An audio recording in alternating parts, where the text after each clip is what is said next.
A graça e a paz a todos e a todas. Estou gravando mais um vídeo para o nosso canal. Desde já quero agradecer a todos vocês que fazem parte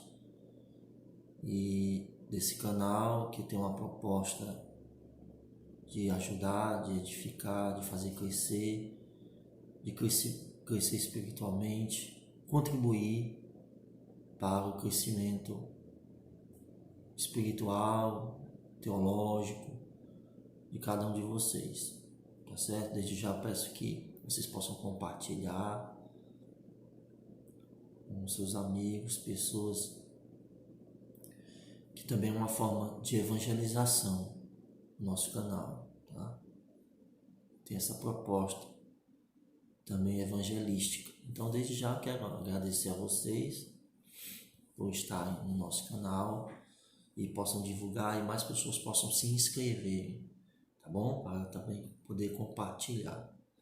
Nesta tarde eu quero falar sobre o ser de Deus, a pessoa bendita de Deus.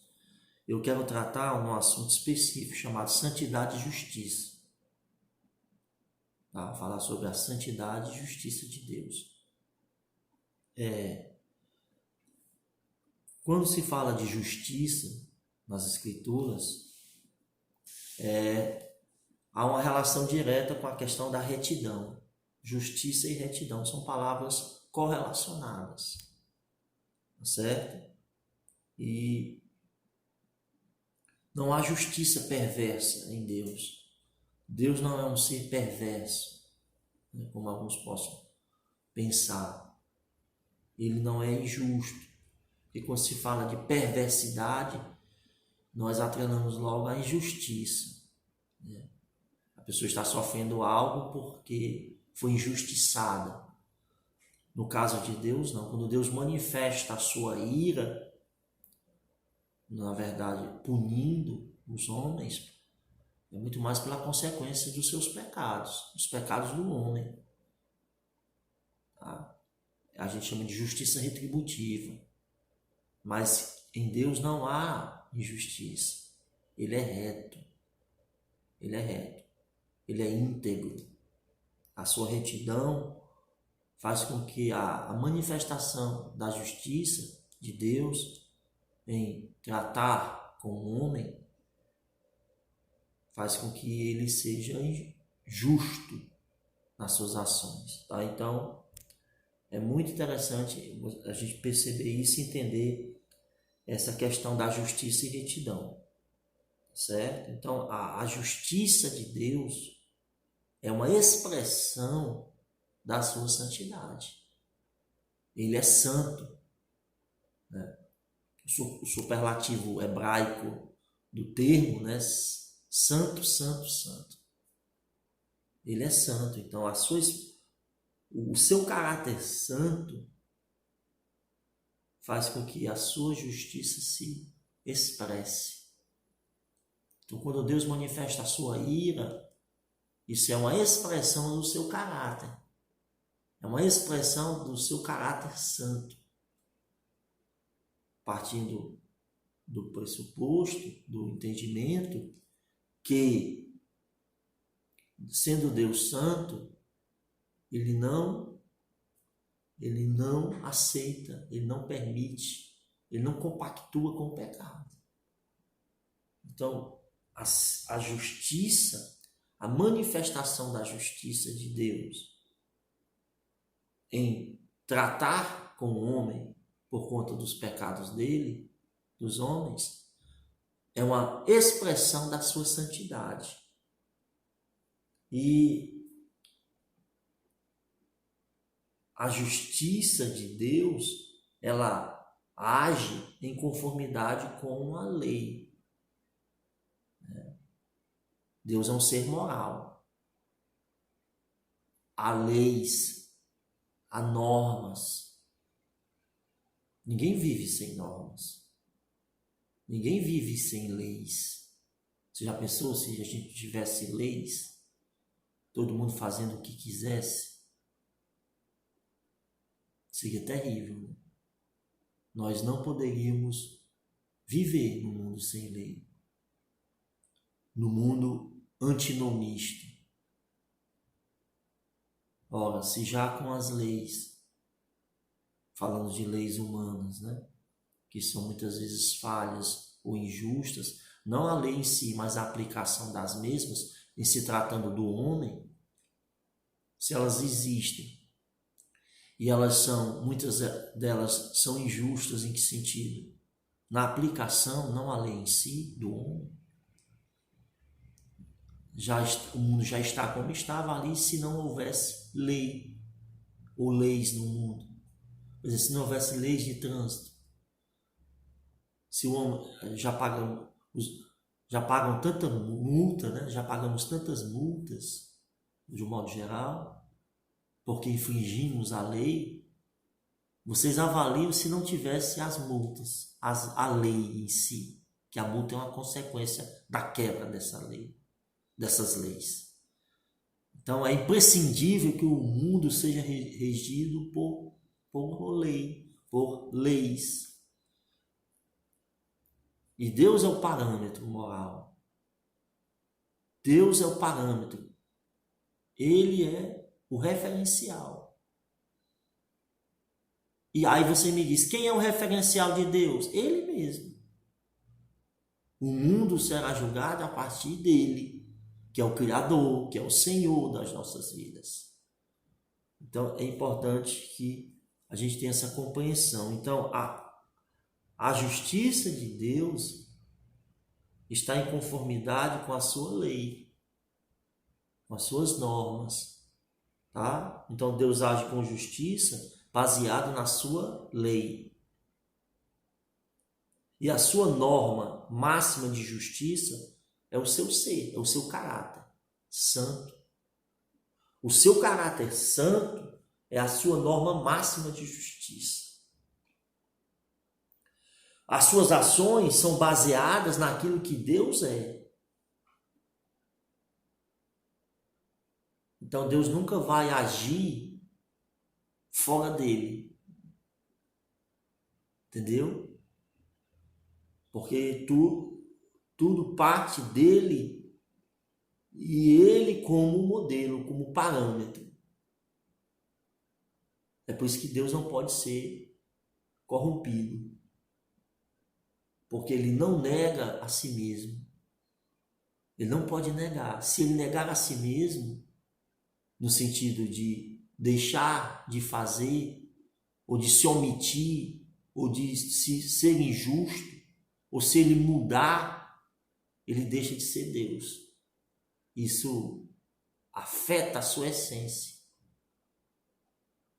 Entendeu? Então nós não temos que ter esse entendimento. Então, suas ações são baseadas naquilo que ele é. Ele é. Então ele age de acordo com o seu caráter. A sua justiça é a manifestação do seu caráter santo. Ele é o modelo, ele é o padrão. Então, há uma excelência moral em Deus. A gente chama de justiça interna. Ou seja, em sua essência, Deus é santo e justo. E a justiça é fruto desse seu caráter santo. A excelência moral do caráter divino, por ele ser santo. Pureza absoluta. Imutabilidade, Deus não muda. Deus não é intempestivo. Ele não tem variação emocional. Né? Claro que ele se irrita, né? Mas a sua irritabilidade, porque odeia o pecado, ela não é regada de injustiça. Por ele se aborrecer, isso não diminui a sua essência. Então é interessante nós observarmos isso. Ele não muda. né? Ele é o mesmo, ontem, hoje e eternamente. E as suas ações justamente, né, são perfeitas e são santas por conta dessa imutabilidade. Então Deus não tem variação de humor. E essas variações de humor, e nesse sentido humano, né? De se enraivecer e agir por impulso. Não. Não. Ele é imutável nessa questão. Então, pureza absoluta, um Deus santo, totalmente incapaz de cometer um ato não santo. O que é um ato não santo? É pecado, uma injustiça. É ser conivente com o erro. É deixar de punir o erro, passar a mão por cima, botar debaixo do tapete. Com isso, não, Deus não tem isso. E muitas vezes Deus faz com que as coisas caminhem esperando do homem um arrependimento, e aí a misericórdia. Tá? E muitas vezes a gente acha que Deus, ele tarda na sua justiça, né? Que nós somos o quê? Nós somos imediatistas. Nós queremos as coisas do nosso jeito. E os nossos atos de justiça, entre aspas, na verdade estão regados de quê? De pecado, de ódio, de ego. Com Deus não. Deus jamais vai agir por impulso. Essa variação não tem em Deus. É nessa perspectiva que eu quero que vocês entendam. Na questão do campo dos sentimentos, das emoções. Por ele ser um ser pessoal, ele também tem emoção, tem sentimentos. Ele não é imparcial. Aliás, desculpe. Ele não é esse tipo de emoção nossa, né? Regada, muitas vezes, por ego. Então ele não está alheio, né? O Deus como ser emocional, no sentido, não essa emoção nossa humana caída, mas Deus sente, Deus se compadece, Deus tem misericórdia, né? Então em Deus isso é perfeito.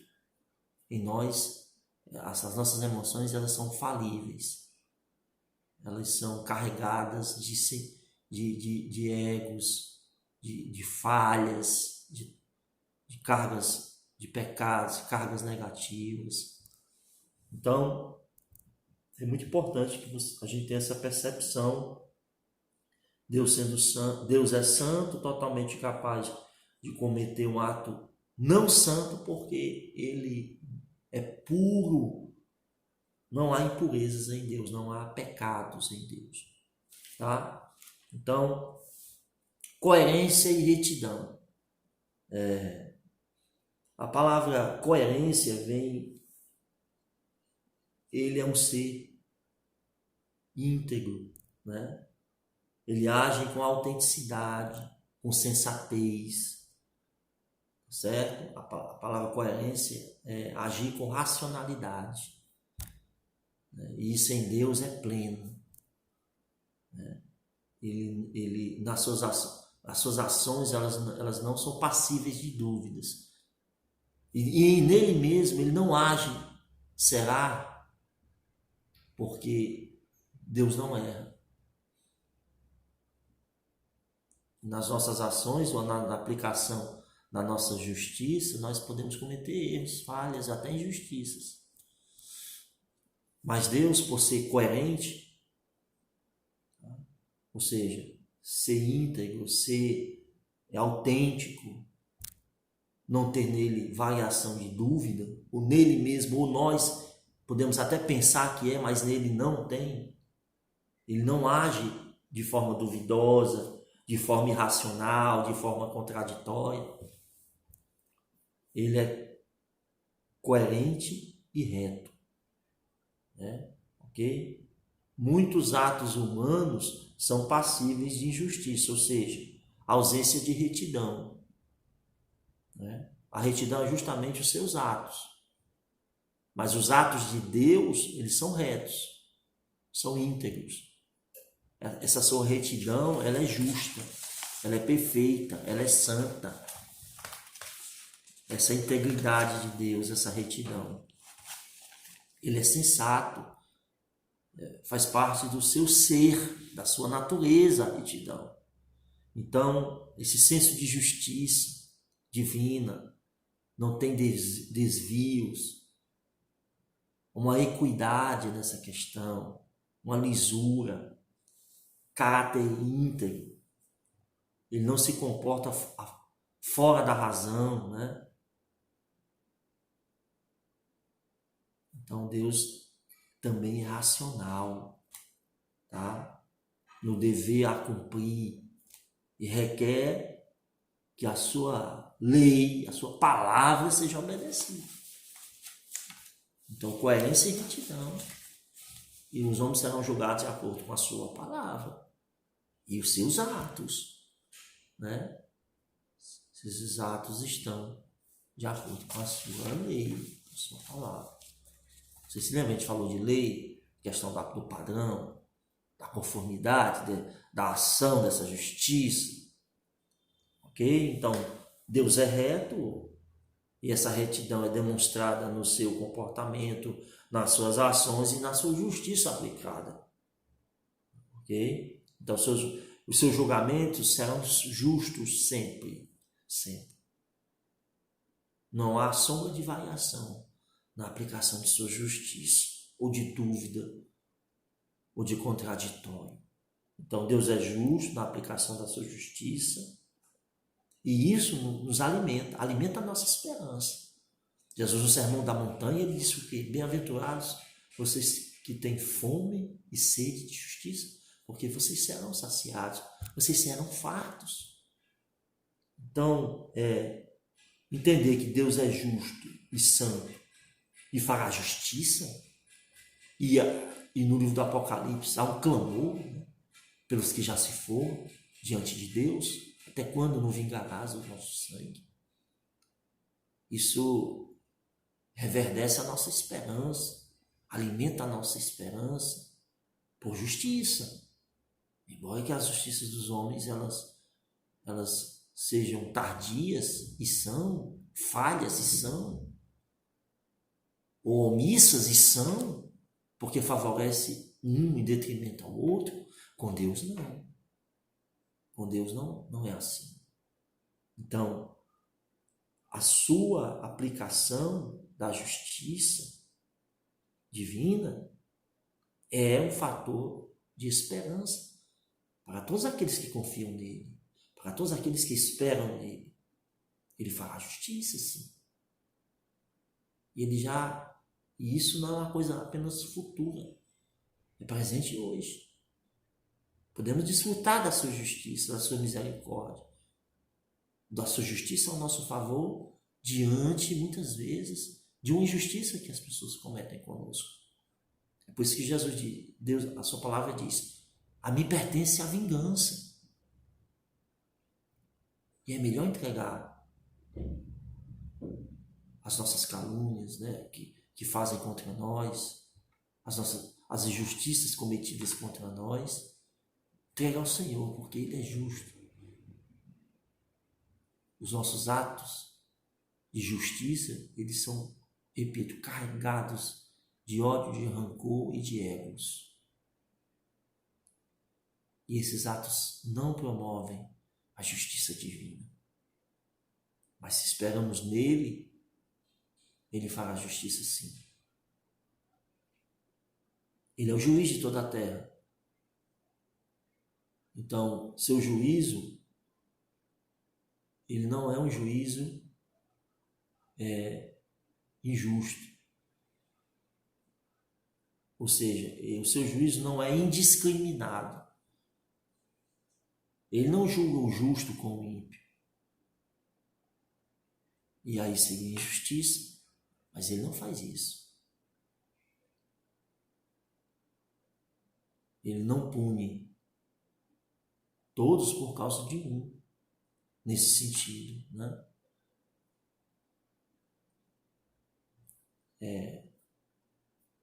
Deus é justo em sua aplicação da justiça, no seu castigo. Aí nós temos um exemplo na Bíblia do patriarca Abraão, né, que lutou com essa questão da justiça de Deus.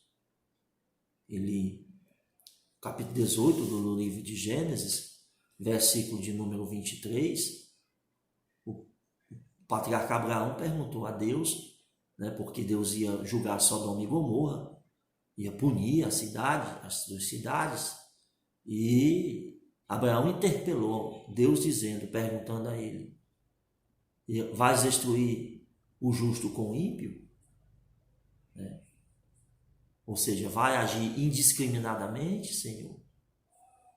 Aí ele faz, né? Ele faz uma pergunta, continua perguntando. Se houver por acaso 50 justos na cidade, ainda assim destruirás e não pouparás o lugar por amor dos 50 justos que nele se encontram? Aí ele faz uma pergunta bem retórica, né? Porque ele pergunta e mesmo responde em forma de pergunta, né? Aliás, responde, né? Longe de ti. Ele faz a pergunta, uma pergunta retórica e responde.